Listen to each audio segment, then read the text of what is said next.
The word we'll be learning in this video is daibubun, which you will often hear in discussions about statistics or general observations. Imagine how much more natural your Japanese will sound when you can say things like, "Most people enjoy this movie," "A large part of the report was missing," or "Most of the cake was eaten" in Japanese. Let's get started. Daibubun. Daibubun. The word daibubun means most or a large part of something, indicating a significant majority of a whole. The first kanji means big or large and expresses size or importance, as in daigaku, where it gives the idea of a major place of learning, and in oki, where it literally means something if large.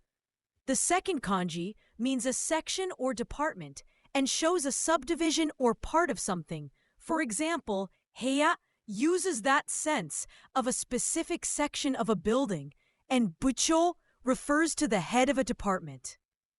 The third kanji means a part or to divide, and also appears in ideas of minutes or understanding, as seen in wakaru, which conveys grasping a part of meaning, and wakeru, which means to split something into parts. Most of the apples are red. 大部分のリンゴは赤いです。大部分のリンゴは赤いです。Most of it went well. 大部分はうまくいきました。大部分はうまくいきました。Most people will come. 大部分の人が来ます。大部分の人が来ます。Most of the plan is completed. 大部分の計画が完成した。大部分の計画が完成した。The most common synonyms of the 大部分 are 大半 and ほとんど. 大半 refers to a majority or greater part, highlighting a sense of completeness, while ほとんど means almost or nearly, which can imply just short of the whole amount.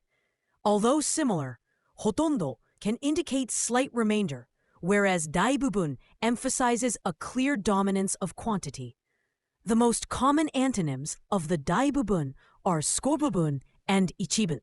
少部分 implies only a small part, focusing on a minority, whereas 一部 means a part or a section, which can be part of a whole but does not specify its size as small or large. In contrast to 大部分, which emphasizes a large majority, these terms reflect limited quantity.